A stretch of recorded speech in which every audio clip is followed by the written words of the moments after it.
ऋषिकेश सुलभ जी, आपने जिस संकट की बात की, जिस ताने-बाने के छिन्न-भिन्न होने के समय में जिस वक़्त की आपने बात की कि इस वक़्त पे मुझे ये लगा कि ये दर्ज करना चाहिए और मैं तलाश करूँ, पड़ताल करूँ कि वह प्रेम का धागा बचा है कि नहीं। दाता पीर में वह धागा किस रूप में आया है और उसको आपने बहुत बारीकी से पकड़ा है। मैं आपसे कहानी सुन के रहूँगा। भले ही आप संक्षेप में ना कहें, लेकिन वो प्रेम आप पा सके कि नहीं? देखिए, कबीर की दो पंक्तियां हैं, उससे मैं अपनी बात।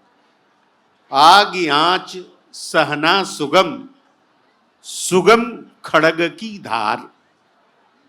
मुझको लगता है अर्थ बताने की जरूरत नहीं है, सब कुछ आग आंच सहना सुगम, सुगम खड़ग की धार, नेह निबाहन एक रस, महाकठिन व्यवहार। प्रेम का एक रस निर्वाह बहुत कठिन है। और यह उपन्यास एक रस प्रेम के निर्वाह की जो परंपरा रही है हमारे समाज में,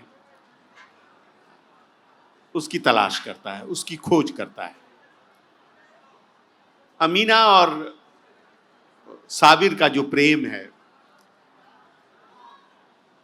वह प्रेम अपने उत्कर्ष पर पहुंचता है और फिर वहां से जो उसको एक रस होना चाहिए, चाहे जैसी भी स्थिति हो, उस स्थिति में उसको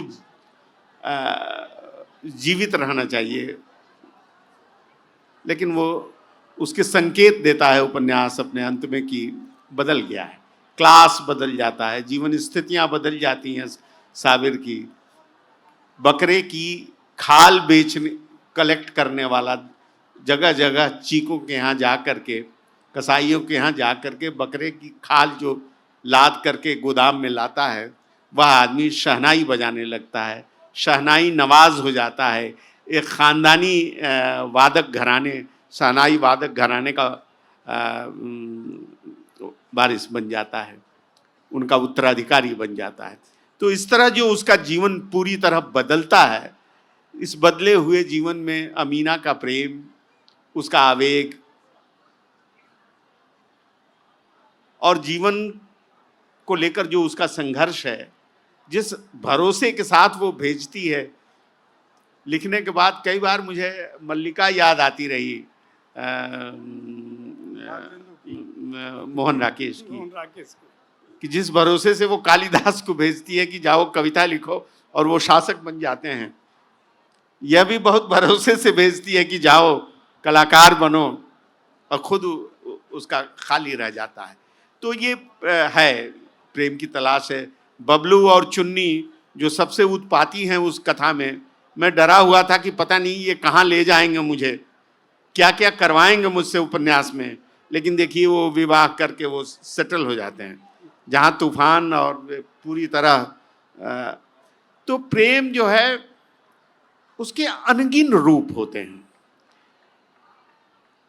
वह मुजावरी जो है, आप देखिए कि रसीदन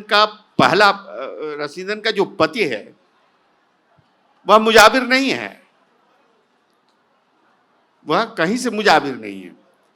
लेकिन वो आता है और धीरे धीरे रसीदन से उसका संपर्क होता है वहाँ ना, और वो कब्र खोदने के काम पे लग जाता है और कब्र खोदने वाली एक लड़की से ब्याह कर लेता है। तो प्रेम के अनगिन रूप होते हैं, एक रूप नहीं होता है। प्रेम एक ऐसी भावना है, और उसकी प्रतिछाया या उसकी छाया जब जीवन पर पड़ती है, तो कब कहाँ किस गंध और किस रूप को लेकर के कौन सा फूल खिलेगा जीवन में, ये कहना मुश्किल होता है। तो उस पूरे उपन्यास में आप देखेंगे कि प्रेम के अनगिन बीज हैं। कुछ अंकुराए हुए बीज हैं, कुछ फूटते हुए, कुछ वृक्ष बनते हुए, कुछ पौध बनते हुए। कब्रों पर चांदनी है, वहाँ चांदनी के फूल हैं, वहाँ जहाँ भय के मारे लोग जाते नहीं हैं, जिसकी चार दीवारी के भीतर सही सांझ झांकना मुश्किल होता है, वह पूरी तरह रात में रंगमंच में बदल जाता है। तो जीवन है, जीवन को अलग अलग नज़रिए से, अलग अलग दृष्टि से देखा जाना चाहिए। और प्रेम हम और हमारे और आपके जीने के लिए एक ऐसा तंतु है, एक ऐसा धागा है जिसमें हम और आप बंधे हैं, तभी जी रहे हैं।